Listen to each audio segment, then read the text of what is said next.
Continuamos con el desarrollo de la unidad dedicada al periodo de entreguerras y a los gobiernos totalitarios. En concreto trataremos la situación de la Alemania nazi. Bien, en este vídeo de lo que vamos a hablar es del ascenso, el nacimiento y el ascenso del partido nazi y cómo terminará tomando el control de Alemania. Bien, para hablar de eso habría que empezar hablando, como ya conocemos, que Alemania fue derrotada en la Primera Guerra Mundial y a causa de eso se produce, tras la derrota, un cambio en el sistema de gobierno. Se va a pasar del Imperio Alemán a una república democrática parlamentaria conocida como la República de Weimar. Este régimen, esta República de Weimar, va a nacer con una serie de problemas, una serie de situaciones que van a facilitar el nacimiento y posterior ascenso al poder del partido nazi. Iremos viendo esos puntos que facilitarán esa subida al poder. En primer lugar vamos a analizar las consecuencias de la derrota de Alemania en la Primera Guerra Mundial. Al ser derrotada, Alemania tiene que firmar el Tratado de Versalles, que formaba parte del Tratado de París, y gran parte de la población verá que este tratado no es tal, sino es algo impuesto por las potencias vencedoras. Como he dicho, se ve como algo impuesto y parte, en concreto, el ejército y los conservadores van a acusar al gobierno de traidor. Van a hablar y mencionarán que el Estado habrá engañado a los soldados y habrá adelantado la rendición. Los políticos, los revolucionarios y los judíos son culpados de la derrota alemana, en la famosa leyenda o teoría de la puñalada por la espalda. Es decir, los soldados no se sienten respaldados por el poder y a causa de eso se produce la rendición. Por otro lado, distintas fuerzas de derecha van a querer revisar el acuerdo, el tratado, sobre todo relacionado con el tema de los territorios que pierde el Imperio Alemán.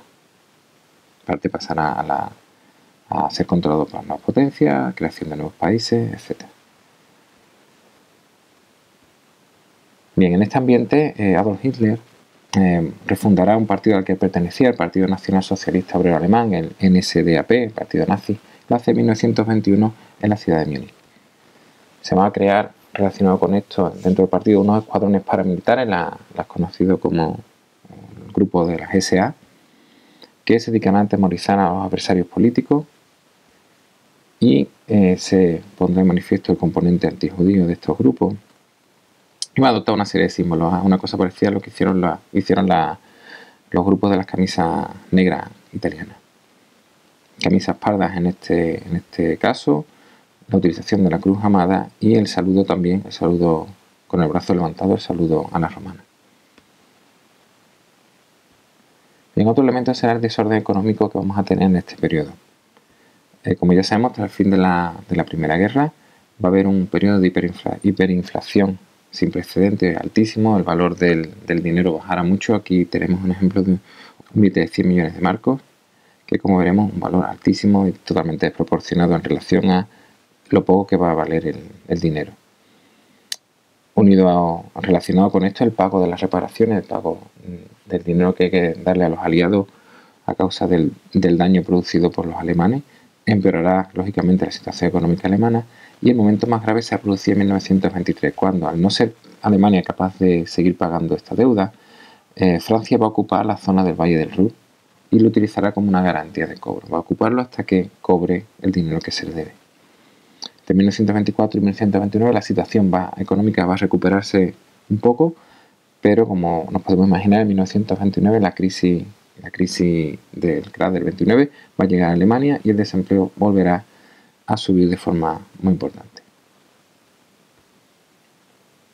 Otro aspecto importante es la debilidad con la que nace este régimen. El régimen va a estar muy debilitado porque muy pronto va a tener que hacer frente a varios ataques. Por un lado, ataques revolucionarios por parte del Partido Comunista, y lo podríamos enlazar con al ver el triunfo en Rusia de los bolcheviques. Hay muchos países que lo ven como un modelo e intentan hacer algo parecido a sus países.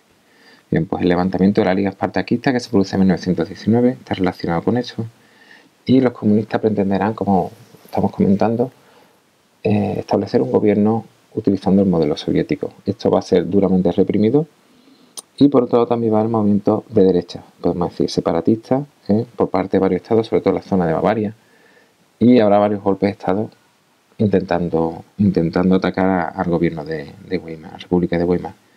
Entre ellos destaca como golpe de Estado el Putsch de Múnich en 1923, que es protagonizado por el partido nazi.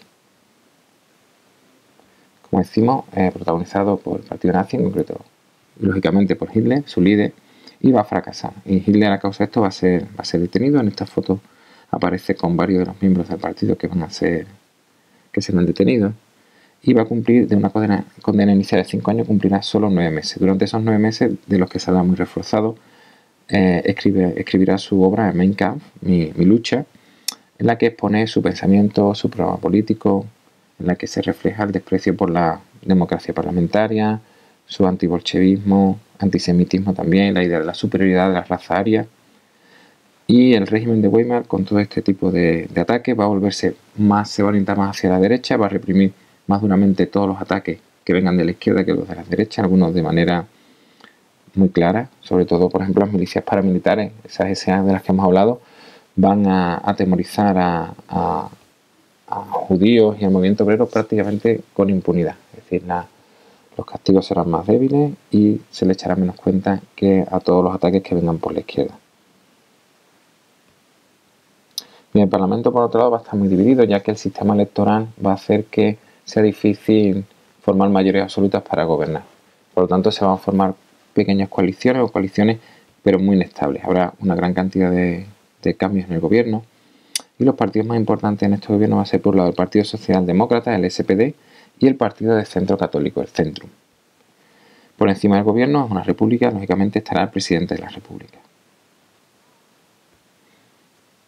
Bien, pues relacionado con esto, durante los años 20 el gobierno va a ir poco a poco, como ya hemos mencionado, inclinándose hacia la derecha y apartando a los partidos de izquierda, en concreto socialistas y comunistas, ya se han escindido, y el partido nazi, y poco a poco irá participando en las coaliciones. Al principio va a ser considerado demasiado radical porque tendrá ideas que atacarán al capitalismo en sus inicios, pero poco a poco esas ideas irán pasando y se va a valorar su antimarxismo. Ante la ascensión del Partido Comunista, meter a un partido claramente antibolchevique y antimarxista será visto como algo positivo desde la República de Weimar, y, como hemos dicho, para asustar, amedrentar a los comunistas, sobre todo con la utilización de sus grupos paramilitares, de las SA.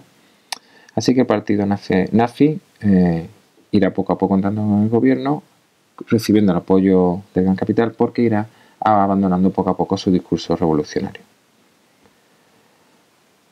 Para terminar de empeorar la cosa, la crisis del 29, como ya hemos comentado, Alemania va a verse muy afectada, y el malestar social y el desempleo aumentará más, y en todo esto los más beneficiados van a ser, por un lado, los partidos como el Partido Comunista y el Partido Nazi. Ambos aumentarán el número de diputados, aunque el aumento será bastante más importante para los nazis, a costa del SPD y del centro, que perderán apoyo. Ante el ascenso comunista también suben, como hemos dicho, comunistas y nazis, pero para parar ese ascenso comunista, el presidente de la República, Hindenburg, el que vemos en la foto junto a Hitler, invitará a Hitler a que dirija un gobierno de coalición. De esta manera ya tenemos a los nazis en el poder, periodo que irá desde 1933 hasta 1945, en el que Hitler inicialmente va a presidir un gobierno en el que solo le acompañarán 2 ministros de su partido. Ahí tenemos una foto del primer gabinete de Hitler, y a pesar de esto, de que solo ellos van a ser un grupo minoritario dentro del gobierno, se van a tomar una serie de medidas para construir el régimen político del Tercer Reich, que es el modelo político que quiere implantar Adolf Hitler.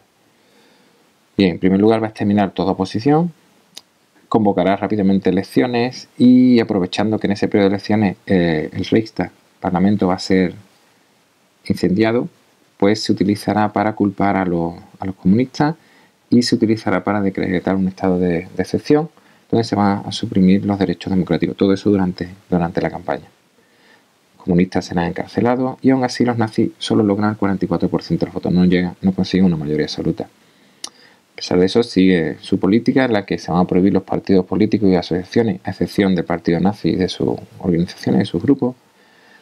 Y el Reichstag más adelante va a votar una ley por la que permitirá que Hitler pueda aprobar leyes sin contar con el Parlamento. Una ley de emergencia. Más adelante, Hindenburg muere y Hitler se va a proclamar Führer, caudillo de Alemania, va a tomar el poder del jefe de Estado. Otro elemento importante a destacar en esta progresión es que se va a deshacer del ala más radical de su partido, liderada o que se gestada o relacionada con las SA, que querían acabar, entre sus mensajes era acabar con el capitalismo, y en 1934 van a ser asesinados todos sus dirigentes en la llamada Noche de los Cuchillos Largos. Desde ese momento la SA desaparece y tomarán aún más poder las SS, que es inicialmente una especie de guardia personal de Hitler, y la Gestapo, la policía política. Estos dos grupos van a ser los que dirigirán toda la represión en Alemania. Hitler ya lo tenemos con todos los poderes y con la ayuda de sus colaboradores más cercanos terminará de controlar el gobierno. Sus principales colaboradores serán Göring, que se encargará de la economía y del ejército, Goebbels, de ministro de propaganda, y Himmler, encargado de la policía política.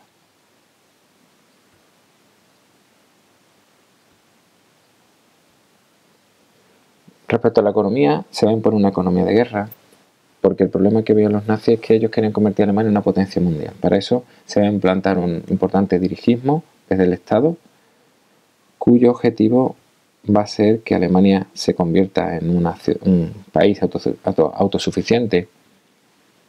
Se implanta un fuerte dirigismo estatal cuyo objetivo era que Alemania se convirtiera en una potencia, en un país autosuficiente. Se va a controlar los precios y la producción y el salario para frenar la inflación. Y se va a dar una gran prioridad a la industria pesada, en concreto a la del armamento. Los resultados fueron desiguales y es bien, por un lado, en 1939 Alemania será la segunda potencia industrial del mundo. La situación de los trabajadores no era tan buena. ¿Por qué? Pues porque su capacidad adquisitiva va a pararse, la jornada laboral va a aumentar, el número de horas, y se va a anular muchos de sus derechos sindicales, derecho a huelga, convenios, asociaciones, etc. Y en ningún momento el partido nazi puso en peligro el sistema capitalista, al revés. La banca y las grandes industrias van a ser los grupos, los elementos más privilegiados, van a ser grandes privilegiadas, tanto la banca como las grandes industrias. Otro elemento a destacar es el control social e ideológico de Alemania, que se va a llevar desde el gobierno. Se va a crear el Ministerio de Cultura y Propaganda, cuya idea es formar una sociedad y una cultura que se base en las ideas racistas y nacionalistas que van a llevar el gobierno. Pues esas ideas van a intentar llegar a toda la población. Por otro lado, la ciencia y la cultura van a estar completamente coartadas su libertad y van a eliminarse cualquier idea contraria a las ideas nazis. Se va a crear una lista de autores prohibidos y se producirá regularmente la quema de libros, que se verá como una especie de ritual, un acto muy asociado al nazismo. También se va a reorganizar y se va a politizar la educación, porque se va a buscar la adhesión de la juventud. La juventud se ve como un pilar al que hay que atraerse rápidamente para formar parte de las filas del partido nazi. Y también se van a crear las juventudes hitlerianas, las juventudes en principio lúdicas, pero también con un gran componente ideológico y político. Uno de los elementos relacionados con lo visto para conseguir la unión del país, la unión ideológica, es el tema de la raza aria, de la pureza racial y de asegurarla. Para eso se afirma que esta raza aria debía de ser protegida de una serie de elementos, pues de las minorías étnicas. Ahí tenemos gitanos, judíos de otras partes de Alemania, minorías étnicas de otras partes, de cualquier discapacidad física, de los homosexuales y de los disidentes, de personas con ideas distintas a las que promueve el gobierno. Estos grupos van a suponer un peligro para este nuevo orden social que se está instaurando.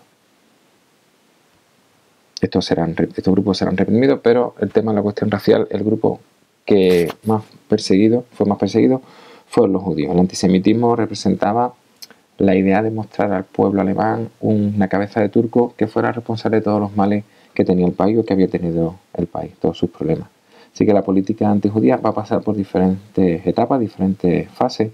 En primer lugar, se boicotearán los negocios de los judíos. En 1933 serán negocios que se marcarán, todo el mundo sepa que son judíos, y se dirá a la gente que no compre allí. Más adelante, en el 1935, se van a prohibir los matrimonios mixtos y se les retirará la nacionalidad alemana a los judíos a través de las leyes de Nuremberg. Y en 1938 los judíos tenían que llevar un distintivo, una estrella de David, una estrella de 6 puntas de color amarillo, para que todo el mundo supiera quién era judío y quién no lo era. Y en noviembre de 1938 se producirá la Noche de los Cristales Rotos, la que prácticamente todas las sinagogas alemanas serán incendiadas, se destruirán gran cantidad de negocios, habrá un importante número de muertos judíos y un gran número de heridos y detenidos. Respecto a la política exterior alemana en estos años, era una política agresiva, ya que el régimen nazi tenía una vocación de expandirse, una vocación expansionista, relacionada con la idea de tener un gran rey, un gran país que incluyera todos los territorios de habla alemana. En relación con eso está la idea de la conquista del espacio vital, que no es más que el territorio que necesita Alemania para desarrollarse económica y demográficamente como tenía que ser. O sea que necesita mayor territorio y aquí tenemos el germen de lo que luego producirá el desencadenamiento de la Segunda Guerra Mundial. Así que relacionado con esto va a romper todas las condiciones que aparecían en el Tratado de Versalles, se militarizará el país, empezará a romper los acuerdos respecto a las fronteras, etc. Y junto a Italia también intervendrá en la Guerra Civil Española. Eso también está relacionado con la política exterior. Bien. Esta política exterior, como hemos comentado, va a suponer el inicio de una serie de actividades que nos va a llevar a lo que veremos en el siguiente tema, que será la Segunda Guerra Mundial. Aquí terminaríamos la unidad. Espero que el vídeo os haya parecido interesante y gracias por verlo.